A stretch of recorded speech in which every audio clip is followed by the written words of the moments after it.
President. Senator from Missouri. Thank you, Mr. President.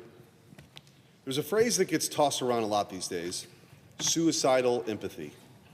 It's a term I've used myself on more than one occasion. And it means more or less exactly what it sounds like, quote-unquote tolerance taken to its most extreme and destructive end.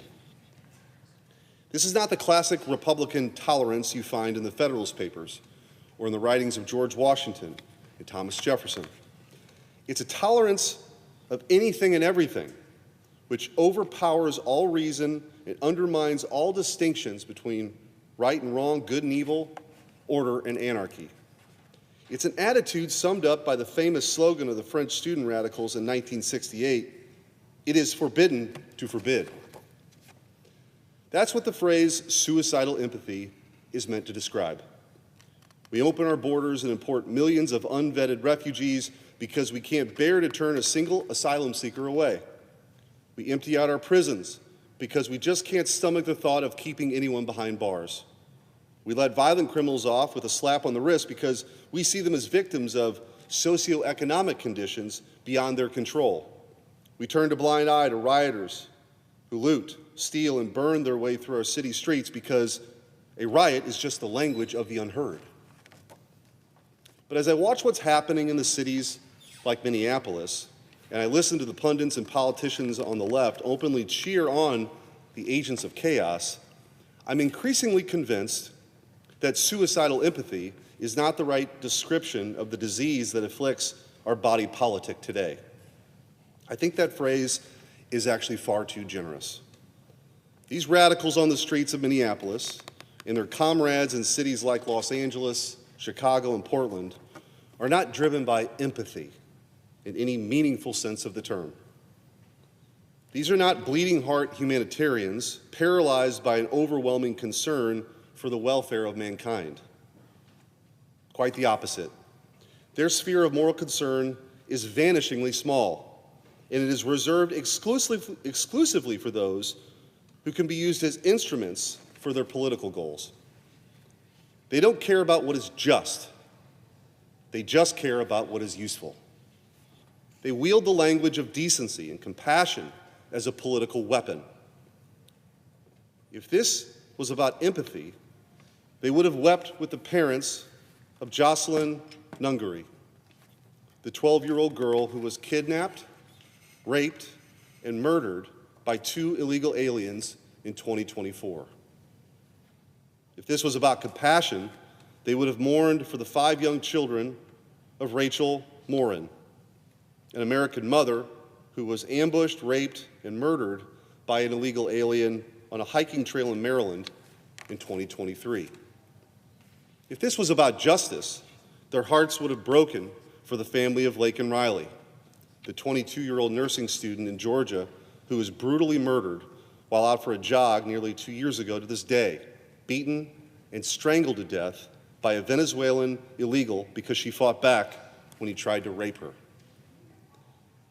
The 2 illegal aliens who murdered Jocelyn had been stopped at the border, processed, and then simply released into the interior just weeks before.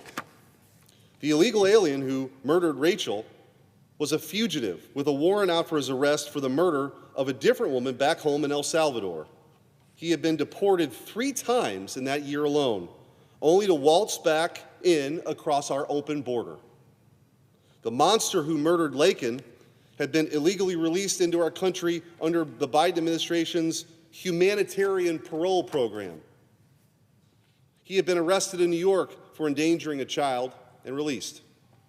Arrested again for shoplifting and released again without citation.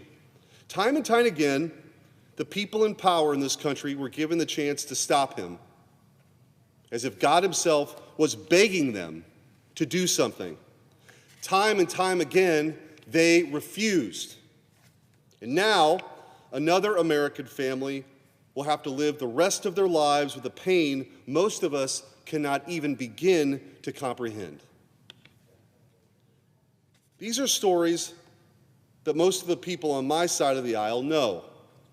American mothers and daughters whose memories we have a duty to keep alive. But most of my colleagues on the other side of the aisle won't even say their names. We never read their stories in glossy front-page cover essays or saw their names plastered across wall-to-wall coverage by the national press. When their families were honored by President Trump in his address to Congress last year, many Democrats refused to even applaud. If the left does acknowledge their existence at all, it's only to accuse us of weaponizing their deaths. But their deaths are not a weapon.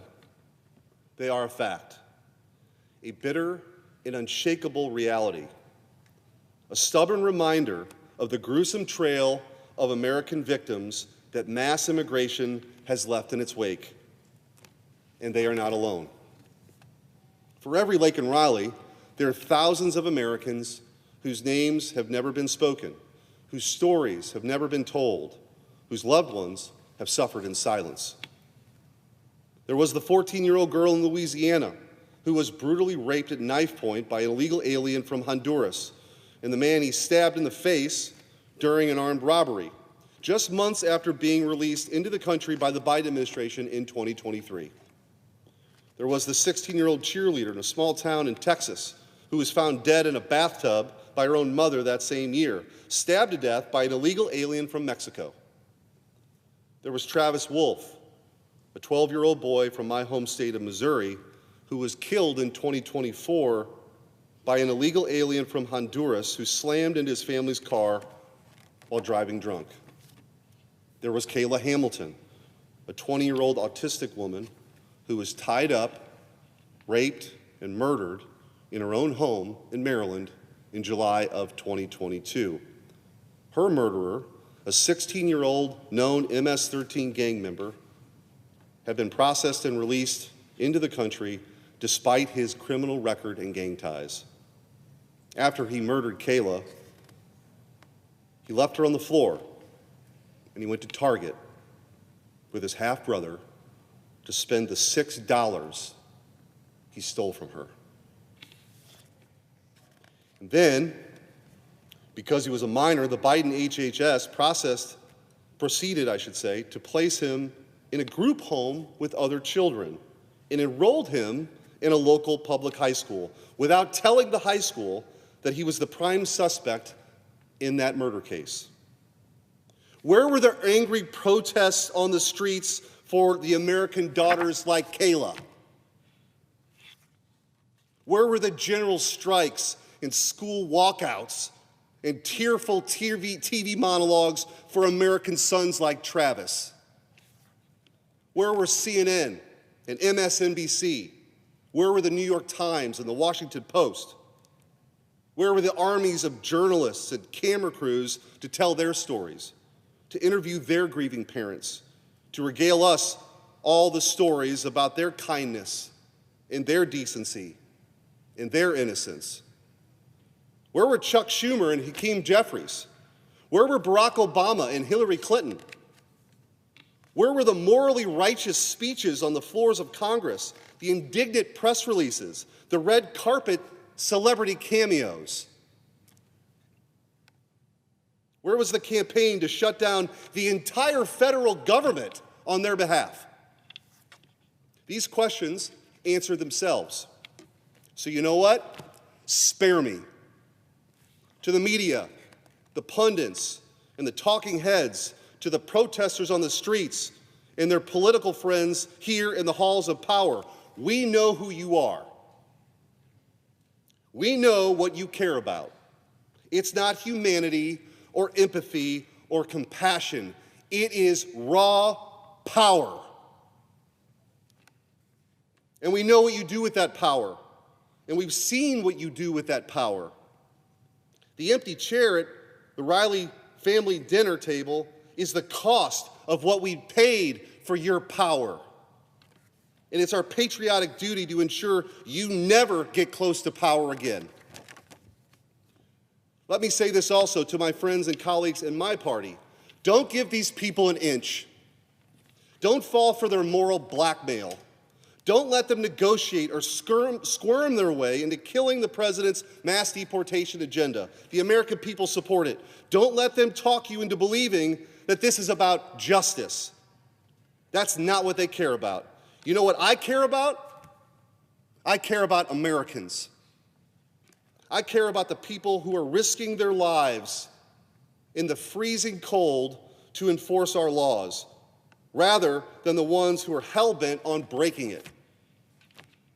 I care about the people who are trying to get these kinds of monsters who rape and murder our daughters out of our country, rather than the ones who want to put their bodies on the line to keep them here.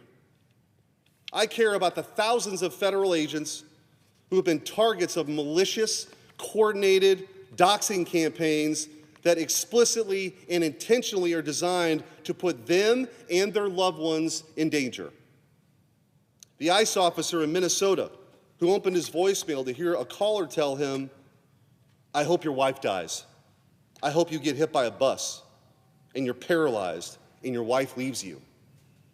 The FBI agent in Minneapolis who received a voicemail promising to kill him, his wife, and his daughter, stating, "I'm coming for you. You, your wife, and your dead damn effing daughter are dead."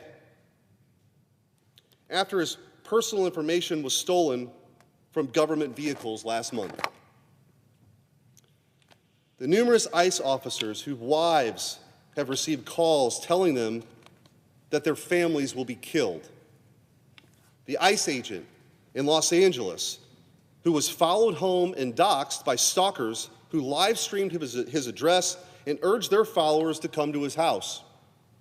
The DHS families in Portland whose names, addresses, and pictures of their children have been plastered on posters all around their neighborhood by Antifa activists with "No peace for ICE" in all cap letters.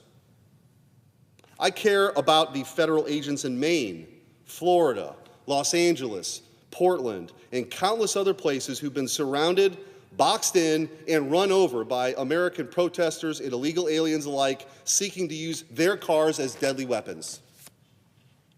The ICE officer in Chicago who was severely injured after an illegal immigrant struck and dragged him behind his car in an attempt to escape arrest last year. The agents who were fired upon by the Antifa sniper at the ICE facility in Dallas, killing multiple people in the process. The officers who were ambushed by an Antifa terror cell, armed to the teeth with semi-automatic rifles, Molotov cocktails, body armor, and encrypted radios in North Texas, and the cop who was struck in the neck and critically wounded while racing to respond. I care about the pastor and his flock in St. Paul, whose church was invaded by a screaming mob during Sunday service last month because they believed one of the pastors was a field director for ICE. The mob cursed, threatened, and terrorized not just the pastor, but the young children in the congregation, screaming in the faces of crying children that their parents were Nazis who were going to burn in hell.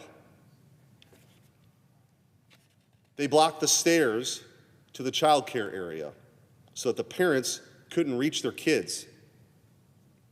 And the parishioners, as the parishioners tried to flee the chaos, they followed them into the parking lot, surrounded their cars, and attempted to trap families inside. One child told his father, "Daddy, I thought you were going to die."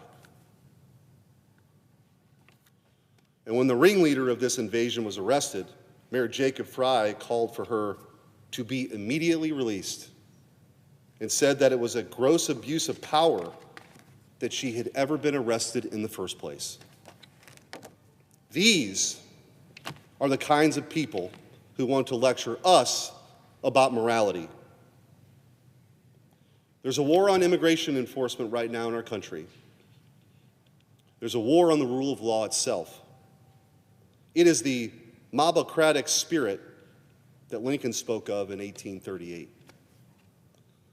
Some of the Democratic Party politicians in this city might want to pretend that that's not what's going on here. But their friends on the streets out there are very clear about what's going on here. This war is organized, it's coordinated, and actively aided and abetted by local and state authorities across this country. Since January 2025, there has been a 1,347% increase in assaults on ICE officers, a 3,200% increase in vehicular attacks, and an 8,000% increase in death threats against them and their families. This is not the time to play defense or seek some kind of negotiated surrender. It's time to go on offense. We have two goals: deliver mass deportation and crush the violent, lawless campaign of left-wing sabotage that stands in our way. That's why I'm introducing the Protect America Act. This bill does four things. First, it doubles the criminal penalty for assaulting federal law enforcement, and for the first time, it makes it a federal crime to inhibit, stymie, hinder, hamper, or interfere with federal law enforcement's operations. That means the people blowing whistles, erecting roadblocks on streets of Minneapolis, not just the ones who physically attack ICE and Border Patrol. Second, it dismantles the corrupt NGOs that are funding and coordinating these attacks, enabling us to revoke the nonprofit status of organizations which incite or fund domestic violence against law enforcement. Third, it turns illegal entry into a felony with mandatory detention. No more catch and release. It establishes a 10-year mandatory minimum prison sentence for those who try to illegally re-enter this country after they have been deported. Finally, it ends sanctuary cities. Under this legislation, all federal funds are conditioned upon full cooperation with ICE. If a city refuses to enforce America's laws, it has no right to another dime of American money. And it goes further, too. It mandates full information sharing about illegal aliens in our prisons so that we can deport them immediately upon release. There are some states right now who refuse to provide this information. Criminals being released in our streets as a political statement so they can't be deported. It creates a private right of action so that Americans who are harmed by a removable alien in a sanctuary city can sue for damages. And it bans student visas in sanctuary jurisdictions. You do not get to continue to profit off importing foreign students if you won't even deport the dangerous illegal aliens on your streets. We are at a crossroads.